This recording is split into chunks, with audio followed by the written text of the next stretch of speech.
and welcome to DeVlog. Today I am talking to Love Rarely, one of the most talked about bands on our scene at the moment. Pleased to see you both. And Hi. hello from sunny Leeds. Yeah. Oh, yeah. Where are you from? We're in Leeds as Oh, well. yeah, we're in Leeds as well. Yeah. Well, I've seen you around at many a gig. Last Oh, time I sick. saw you was with the Callous Boys. Oh, yeah, Brood. Yeah, you've just Yeah. come off that tour. How the hell was it? It were amazing. Yeah, we sort of got put in the deep end, didn't we? Going out with Yeah. them two bands, and then everything just sort of worked out and went as smooth as it could. So yeah, it were extremely fun. Loved every minute. Amazing. Now, the first time I saw you guys, you were supporting Loathe Oh my Yeah. god. at the warehouse. Yeah, it was my first ever feature I did for Devolution magazine. Oh, Oh sick. no way. Yeah. And I think I said at the time, I was just like, I think I mentioned that one of your tracks had a bit that reminded me of Rage Against the Machine in it. Oh, that makes sense. Yeah. That, that's that's all I remember from that review. But yes, I remember being very impressed. I bet. Amazing. Amazing. Right. So shortly after that, you sort of tumbled onto the scene with an EP Mhm. and suddenly became very talked about. And you were like the support act of choice for quite a while. Um, Certainly with like things like Strange Forms as well. Um, how's it been for you? Because it's been a ridiculously fast rise. Yeah, it's been. We sort of started out again, and we just said we'll see how it goes, see what happens, and then before we know it, we were like getting hit up by BSM and Yeah. getting to support certain bands that we've loved forever, and like Hail the Sun and Sweet Pill. And then yeah, it's been sort of a bit float like, hasn't it? We've Yeah. we've gone into a bit of a bubble, and Yeah. even like this week has been. We knew that release week of the album were always going to be quite overwhelming and weird feeling, but we just sort of sat out. We were just sat about. It's Just it's really weird because like when you describe it as like a fast rise, which is how it looks and externally, but internally you don't feel it that way. No. yeah, You don't process it that way. It feels because you're just so focused on what you're doing and like you've got like with the talk that we've just done, you spend so long thinking about it and prepping for prepping it. for it and wanting it to be right, and You then don't realise what else is you don't happening. really You think sort about of like look. You look yeah. onto the next thing, don't you? It was like with that tour, for example, it wasn't until we'd finished it where we realised what we'd achieved. Like we all sort of stopped at the end and were like, we should be proud of ourselves there. Yeah, We've done something really difficult. Do you know what I mean? Like, cause that was his first tour, so Right. yeah, so with the big boys. yeah, yeah, And girls. Yes, absolutely. yeah. And girls. Big up Maddie. Yeah. Um, yeah, I mean, it seemed like a marriage made in heaven that tour. To be honest with you, considering both your styles and you being fiercely unique in your own way. Um, I have questions about that. I have questions about many things. First of all, you signed some big scary monsters. Now, I know for a fact that they're such a cool bunch of cats. Has that been a really pleasurable experience for you so far? Yeah, absolutely. They've been like non-stop there for us, just helping us figure each sort of step out along the way, because they took us on probably when we weren't like that We didn't established. really We have didn't. anything to offer at that point. No, we Like, weren't even that tight live or yeah, we anything, were weren't we? really. Yeah, we weren't. We was just figuring stuff out, like just bumbling through stuff a little bit. So, Yeah, um, and like as far as the amount of advice we've got off both of them as well, Kevin, Josie, just been so valuable. You know what I mean? yeah. Yeah. They've just like been a bit of beck and call sort of Yeah, yeah, thing. yeah. Whenever we've It's needed help, been they've been there. amazing. It's yeah, they've been great. Yeah, Absolutely. And they do have a reputation for nurturing talent and being supportive, that kind of label that will support artists. Another label like that is like Church Road, who Yeah, yeah, yeah. themselves yeah. say they say themselves they learn everything off Big Scary Monsters, you know? Really? Like yeah, in Oh, terms of how to treat artists and how to nurture talent. yeah. So Yeah. so do That's you feel like it's given you a good foundation for the future, especially like the way things are kicking off? You do need that sort of grounding uh Yeah, 100%. label.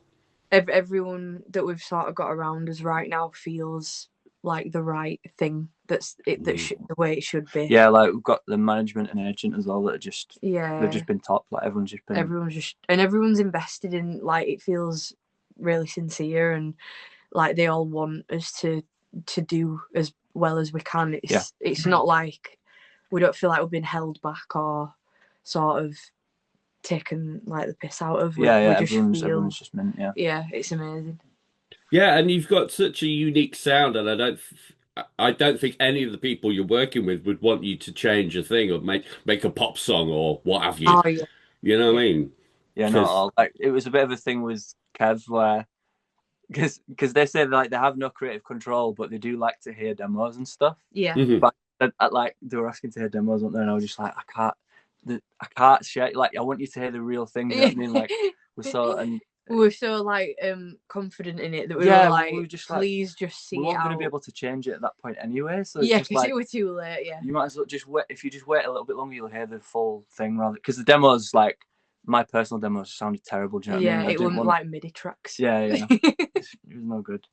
So yeah. I understand. You produced this, right? Lou did, yeah. Lou did. Right, yeah. Guitarist. Yeah, he's sick. Yeah, he's done everything of ours, and he's just got better since we've been doing it. Yeah, he's so talented. That's amazing. I mean, you're a talented bunch of cats. I mean, the guitar playing, the rhythms, everything going on in this. But it's also fiercely unique, and I say that because, like, where a lot of bands would like reach for like the biggest, noisiest distortion pedal in the world, you guys back off from that sort of thing, and the noise comes from the vocal quite a lot of the time. It creates this amazing juxtaposition. Yeah. Is that something you're conscious of? Is that just the way it comes out? That's the conscious decision from Lou with the production. Like he wants the guitar tones and he wants the production to be cleaner, more clean focused, and actually like being able to hear the notes in the guitar. Like there was some discussions we had over some of the songs in the album where I said, "Is my guitar too clean?" And he's like, "If I crank this anymore, it's just going to lose the definition." So like a conscious decision from Lou to make sure the notes are kind of at the forefront rather than the tone. Do you know what I mean? If that makes sense. Yeah, it totally does. Yeah, so yeah, it's definitely very much a conscious decision. Have any of you got any sort of like serious training? Because it certainly sounds like it. Like you sound like you come from the conservatoire or something. The only one that's actually as drummers from he went to Elcom. Yeah. Yeah, the drummer did. As for like the guitar writers and Courtney and stuff, like none of us. Lou went to uni in Huddersfield. Yeah. For production. But as it comes to like writing and stuff like that, no, it's just all we've done for like really the past sort of 12, 15 years. So it's just like a natural thing, really. Sort of thing, yeah. Absolutely. Well, getting on to the album, like as you say, it's just come out, and it's Pain Travels is just way darker than I thought it was going to be. Yeah. Right, and some of the subject matter you touch on, you're not flinching at all. Like it's all there. Was that just the way it turned out, or did you set out to write a record like that, or did it just tumble out of you? We wrote Mold and Whiplash before we had talks of the album, and that was it was going to be an EP. That was going to be an EP, and we just sort of did that. And then we wrote Disappear, and it were a similar theme, and that's when we decided it were album time. And then we sort of sat down and we were like, we need to sort of get a theme ready, and what do we want to sort of aim for? And we'd noticed that in Mold, Whiplash and Disappear, it were all similar to being sort of mistreat, things that we'd all been through, and we were like, why don't we just, if we're going to do this, sort of go into it heavy and with all the family stuff that we've all been through, and just make an album out of it. We didn't realise, actually, when we were writing through Families, the album closer, we didn't realise how deep we were going to go with that, and we even said, do we want to go this far with it? But yeah, we just said we may as well go. Yeah, I think that the thing we thought was you might only do one album, you know what I mean? Yeah. If you've got things to talk about and things to say, then you might as well use There's no point backing out. Yeah. That's kind of the way we approached it. Yeah, it's really it's been really like cathartic to sort of get it out that way as well. And I think if we had held back on any of the songs, it wouldn't have been as impactful. So I'm glad we sort of pushed the boat out a little bit more with that. So, yeah. For Yeah. sure. That just reminds me of something David Bowie once said, which is he said, if you feel like you're in deep water and your feet are almost not touching the bottom, you're in a good place. Yes, I That's love when the that. best music happens. Absolutely. Got to be out your comfort zone. Yeah, for Absolutely. sure. So Talk, fun. talking about out of your comfort zone, am I right in saying you're a tattooist? Yeah, yeah. Yes, I heard this and I thought I'll clarify this, but yeah, I find do you find there's a correlation between just basically being a creative, creating things? Hmm. Do you find your day job like helps with your inspiration and stuff like that? Yeah, definitely. It's all sort of goes hand in hand. I'll get inspired for different parts of my life, for different things I'm gonna like pour that into, sort of thing. It's Mm, really, I am really sort of lucky with how much I get to create on the daily. Yeah. I sort of do forget that tattooing cool. is creating, because it's been my job for the past like 8 years.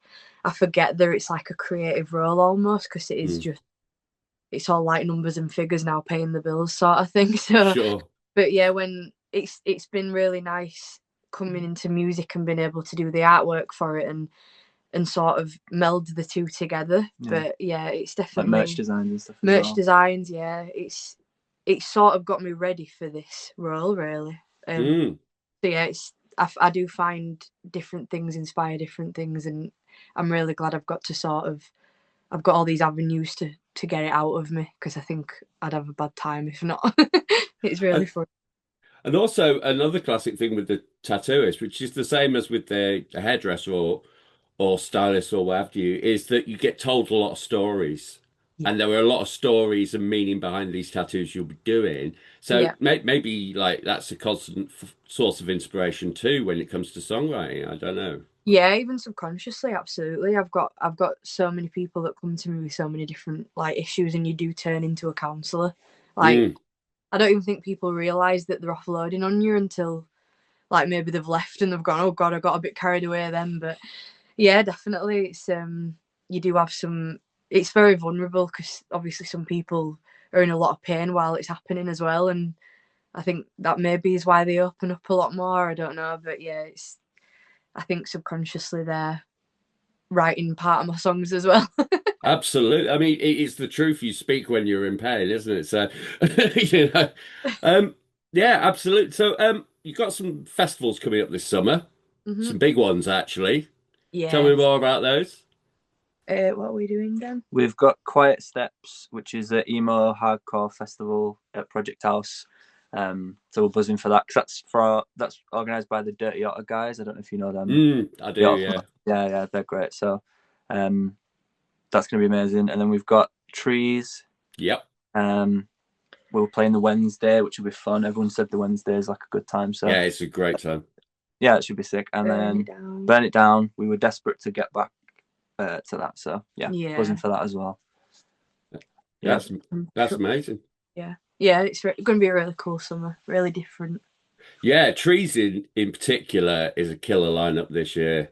Yeah. There's so much good stuff yeah, they happening. smash it every time. It's just they just knock out the park. It's so good. Yeah. Yeah, Mr. Scarlett always bills well. Honestly, I've been going to those festivals for a few years now, and I've never been let down. So aside from like the festivals and stuff, like I should imagine the next year or so looks like touring, touring, touring. Does it? Hopefully we've got we can't talk about yet, but No. at the end of the year we've got something really cool. Mm. Hopefully a couple of up. things, and then a couple of things lined up. So yeah, that should be sick. We've not really started. I think like with 2027, it's waiting to see how the album sort of lands and stuff, and go from there. Yeah. I think a lot of people are waiting on that sort of thing. Yeah, I think like we said to ourselves, if we get like a decent tour for the end of the year, then it's been a solid year. Because last year we didn't do any touring. Do you know what I mean? Like we were so fresh as a band. Yeah. We did like a few weekenders with Sweet Pill and Hail the Sun and stuff, but no proper touring. So yeah, like if we have 2 sick tours this year, then that to us, that's been a solid upgrade. Do you know what I mean? Yeah. So yeah, and then we'll see what next year brings. Yeah. Absolutely. And with no bias here, since I am sat in Leeds and I live in Leeds, but Leeds is killing it right now. Yeah. I saw RTO at the weekend Yeah, Oh, amazing. amazing. Yeah. in Portsmouth, and so sick. Like, I Yeah. mean, I can see why the mainstream is getting very hot under the collar about Yeah. those guys, you know. They got big arena sized choruses going on. Yeah. And you guys are like, you know, you're like our own Keller style boys. Oh, You know. So yeah, who else should we be looking out for? Like who should be on our radar? From Leeds specifically, or or just from anywhere. anywhere? Anywhere, but yeah. Anywhere. Like from Leeds, we've got Crowquill, absolutely They're sick. insane. Heaven Unknown. Heaven Unknown, amazing. Blighttown, Yes. Mouth Culture. Yep. Yeah. There's Knives, the guys that we went out with. Yeah. So Amazing. underrated. Yeah. They brought the party in spades, man. They were incredible. They really brought the party. There's such a vibe about that band. Yeah, we realised like that because something we noticed before we went out with them is like they're touring constantly. Oh like, yeah, they're constantly out in like France and stuff, and just they're touring constantly. So when we noticed when we were watching, we were like, these guys are so comfortable on stage. You know what I mean? Which is something that we're hopefully going to sort of develop in time. Like, yeah, they were just amazing. They were like inspiring every night to me. Like just to watch how much they just all on the stage. You know what I mean? It was just they were sick. They were so good. Amazing. Yeah, I mean, this album must be so fresh in your head. And I know it's like to be just like, you know, it just happening. It's like, it's hard to sort of like have a perspective on it this close, you know? Oh, yeah. Absolutely, but do you think like, I mean, you must be very proud of what you've done and what you've achieved up to now. Yeah. But has it just been a blur? So like, I'd say like a blur with like a few moments of like proper clarity. Yeah. You know, in there at some points, just like certain moments, like I say at the end of the tour, it was like, oh my god, we've just done that, and then but the same thing with the album process where it's like getting the masters back. You'll have like a day of like, oh wow, we've done it. Do you know what I mean? We've done that. That's amazing. And then as headliner, we're special as well. It's more we've got like pinpoints, haven't we? Yeah. And then I think everything between does blur out. You do end up in like a bit of a bubble, and I think like as far as like being too close to it, it's felt like that up until this week for me, and or the last couple of weeks, like couldn't really see the album. Do you know what I mean? I didn't really understand it, and then like the more people have started to interact with it and explain how they feel about it, it started to give me a lot of clarity, and it was a lot of clarity. Yeah, 100%. So yeah, it is weird, like you say, how close you are to it. It does blur things, but yeah. I think I might have witnessed a moment for you. Would I be right in saying that the Brood, you got your vinyls back for the first time? Yeah, we did. Yeah. Because I was interviewing Callous Boys in the corner. And then I heard a kerfuffle and you were holding vinyls up. And I was just like, that must be the first time they've seen them. We were so buzzing. Yeah, they brought them up for us. Yeah. So that's a moment. That is a moment, isn't it? When Lou had a little cry, didn't he? Yeah. It were really nice, and I kept saying to the boys, like, when we do get to the point where we're just holding it, it's going to be a moment that we do remember. So yeah, it were really nice, a nice time to sort of, and everybody was sort of with us as well, like a lot of friends there and stuff. So we were showing it to his friends and stuff like that. Yeah, really lovely. It was really nice. Really nice moment, yeah. That's amazing. That's amazing. Well, I wish you all the very, very best for the rest of the year and beyond. I'm sure you got big things coming, and not the sort of stuff you read bands say on Facebook all the time. Hopefully, actual big things. Yeah, sure. Big things on the way. Can't talk about it.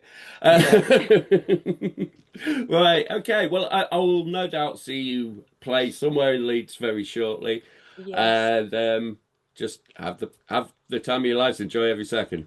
Thank you. Thanks so much. Thank you so much.